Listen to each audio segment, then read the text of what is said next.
Buenas tardes, buenos días, buenas noches, dependiendo del tiempo en el que estén viendo este video. En el día de hoy, mi compañero John Alejandro Toro y mi persona Catalina Granados venimos a hablarles sobre los litigios. En este caso, vamos a tomar el ejemplo del litigio que se dio entre Nicaragua y nuestro país Colombia. Entonces, primeramente les voy a contar un poco acerca de qué son los litigios. Como tal, un litigio se va a definir como un conflicto que se va a dar entre varias partes y que va a requerir de un proceso que va a llegar a juicio para poder ser resuelto y ser justo con ambas partes. Los litigios van a ser sometidos ante autoridades competentes y pues es importante que tengamos en cuenta que un litigio se puede dar entre dos personas, ya sean naturales o jurídicas. Y otro punto que es bastante importante tener en cuenta es que no todo conflicto va a ser catalogado pues como un litigio. También les voy a hablar un poquito de esas partes o esos elementos que tiene el litigio para que puedan comprender un poco más. Entonces, como primer punto encontramos lo que son las partes que van a corresponder pues a los individuos con sus posiciones contrarias o con sus pretensiones pues distintas. Otro elemento va a ser la autoridad judicial. En este caso estamos hablando de lo que es el juez o el tribunal pues competente que estará al mando para dar una solución por medio de lo que es una sentencia. Por otro lado tenemos a los puntos litigiosos.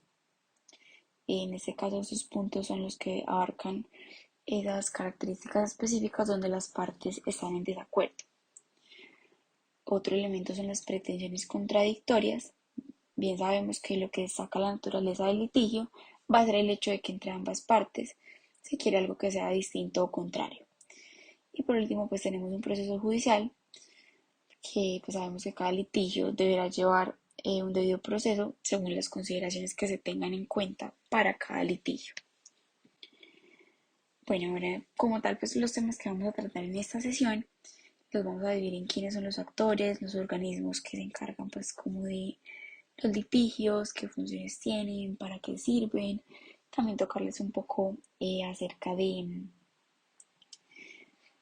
ejemplo de Nicaragua con Colombia. Ahora paso a hablarles un poco sobre los actores y organismos pues, encargados de los litigios. En este caso lo voy a hacer bastante sencillo de entender. Lo voy a dividir de la siguiente manera. Primero les voy a contar un poco sobre los integrantes de Colombia. En este caso, pues hay unos actores internacionales presentes que va a estar integrado por 3 abogados. Tienen una amplia trayectoria todos tres en el tema de litigios ante la Corte Internacional de Justicia y pues otros tribunales. Entonces, se los menciono. El primero es James Crawford, el segundo es Rodman Bundy y el tercero es Marcelo Cohen. También a este grupo hacen parte de los integrantes de la Corte, en este caso el señor Eduardo Valencia Ospina. También se cuenta con la presencia de varios cartógrafos internacionales como Scott Edmonds y Thomas Frog. Como tal, ahora por el lado de los actores internacionales, van a estar conformados por ex cancilleres y ex embajadores, en este caso el señor Julio Londoño Paredes y Guillermo Fernández Soto. También vemos como miembro al ex embajador en La Haya, Francisco José Lloreda, también actual consejero presidencial. Por otro lado también está la embajadora Sonia Pereira Portilla, el internacionalista Anelfo García González, Mirza Neco y Andrea Jiménez, que son pues, funcionarios de carreras diplomáticas. Y por último, pero no menos importante, también cabe resaltar que está conformado por un grupo que es altamente calificado de la Armada Nacional de Colombia y de la Cancillería. Por otro lado también tenemos el acompañamiento de entidades de Estado e institutos pues, que han estado especializados con el tema de la demanda y con el apoyo del equipo directamente de la Embajada colombiana que se encuentra en La Haya. Listo, básicamente pues hasta aquí hablamos un poco de los organismos. Ya los voy a dejar con John para que les siga hablando un poco más del tema de las funciones. Entonces, para comenzar a hablar de los litigios, tenemos que hablar de las personas, de manera figurada, que están involucradas en estos. Entonces vamos a hablar de los actores. Los actores son los países demandantes, aquellos que están inconformes con una situación y desean que ésta sea cambiada, y los demandados, aquellos a los que afecta este cambio de la situación. Entonces los demandantes, digamos, en que encuentran algo con lo que están inconformes, por dar un ejemplo nuevamente, diríamos los países que tienen un problema con el territorio que otro país tiene, porque estos reclaman que ese territorio debería pertenecer al de su país. Y los demandados, que son los poseedores de este territorio, que obviamente no lo quieren perder, porque si no, no habría litigio. Y luego están los organismos, que son los que se encargan de regular esto. Entre ellos tenemos organismos importantes como la Corte Internacional de Justicia, la Corte Penal Internacional, la Corte Interamericana de Derechos Humanos, entre muchas otras, que se encargan de solucionar estos litigios que hay entre países, evitar un conflicto armado y solucionar por la vía legal.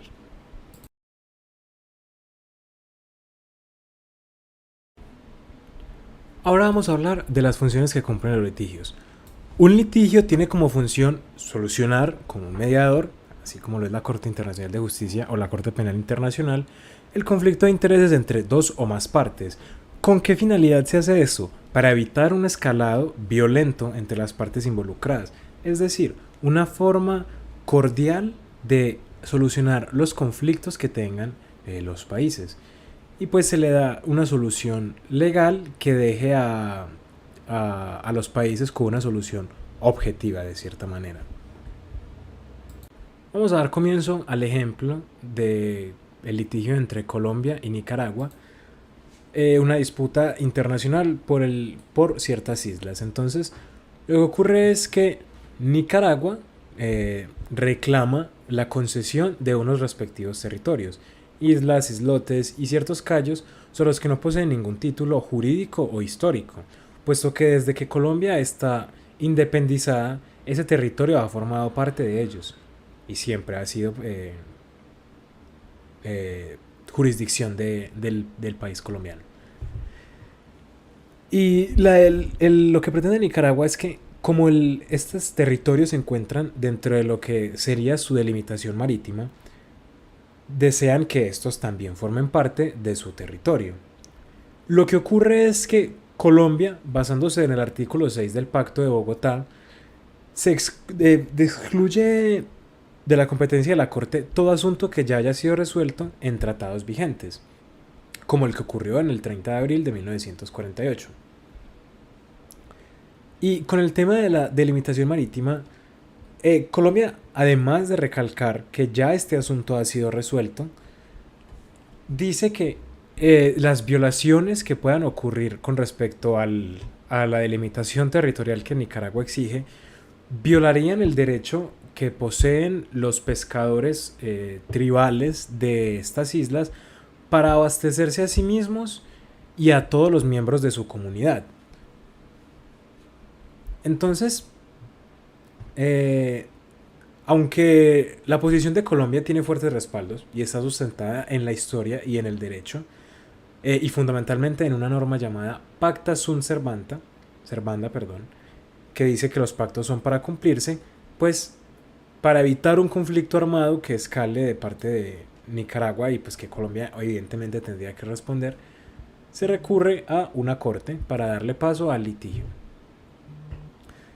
El proceso que se da en la corte se divide en tres pasos principales. La solicitud, que es el documento donde el Estado establece un proceso ante la Corte Internacional de Justicia, es decir, que se realiza la presentación de la demanda. La segunda es la etapa escrita, donde se compone un tipo de memoria, es decir, una sustentación de la demanda, la que corresponde a la respuesta del demandado. Existe en algunos casos la posibilidad de una réplica, que sea pues la oportunidad del que solicita, y pues también se puede dar una dúplica, que es la respuesta del demandado a la réplica del demandante. De tercer lugar está la etapa oral, es la etapa final del litigio en la que la corte se hará mediante audiencias públicas, donde se presentan a los estados en conflicto y sus argumentos ante los jueces de la respectiva corte. donde le da a cada uno la posibilidad de intervenir en igualdad de condiciones en una primera y segunda ronda.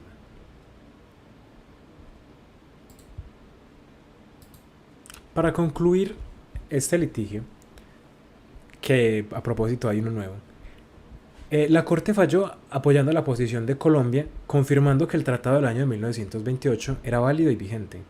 Por otro lado, la Corte también señaló en el fallo la necesidad de establecer cuáles islas, islotes o cayos, aparte de las islas de San Andrés, Providencia y Santa Catalina, hacen parte del archipiélago y resolver todo el asunto relacionado a la delimitación marítima. Una vez el fallo fue a conocer, Colombia presenta la contramemoria y la Corte concede a Nicaragua la posibilidad de presentar una réplica y a Colombia una dúplica. Para esos momentos, Honduras y Costa Rica, otros interesados en el asunto para evitar ser afectados, solicitan a la Corte poder intervenir en el caso, acción que produjo otro incidente procesal que se tradujo en una fase escrita y oral adicional. Mas al ser rechazada la solicitud de la intervención, se dio paso inmediato a la intervención oral. Sin embargo, y para concluir, en el año actual y para ya el mes de noviembre, vemos que se anuncia otro litigio en torno a las aguas de San Andrés y Providencia.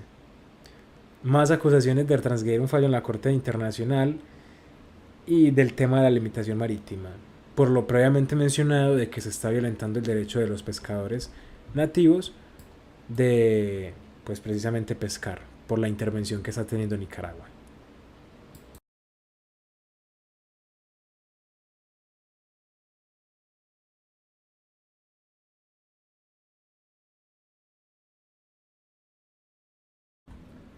Con el fin de comprender mejor el litigio que ocurrió entre Colombia y Nicaragua, considero importante comprender ciertas fechas importantes. Entonces, para comenzar, podemos hablar del 6 de diciembre de 2001, fecha en la cual Nicaragua presenta la aplicación ante la Corte Internacional de Justicia. En segundo lugar, el 8 de abril de 2003, Nicaragua presenta la memoria en el plazo establecido.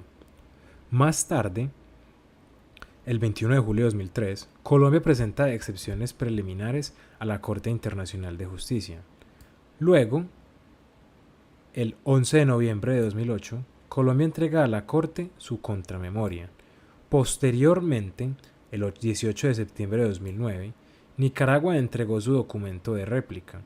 Después de esto, el 18 de junio de 2010, Colombia entregó su documento de dúplica. Entre el 11 y el 15 de octubre de 2010, ocurren las audiencias de solicitud de intervención de Costa Rica. A continuación, del 18 al 22 de octubre de 2010, ocurren las audiencias de solicitud de intervención a Honduras. Seguidamente de esto, el 4 de mayo de 2011, se hace el fallo sobre la solicitud de intervención de los dos países. Y para finalizar, el 23 de abril y al 4 de mayo de 2012, se da inicio a la etapa oral, las audiencias públicas. Muchas gracias por escuchar. Ha sido un placer tenerlos en este video. Hasta luego, que estén muy bien.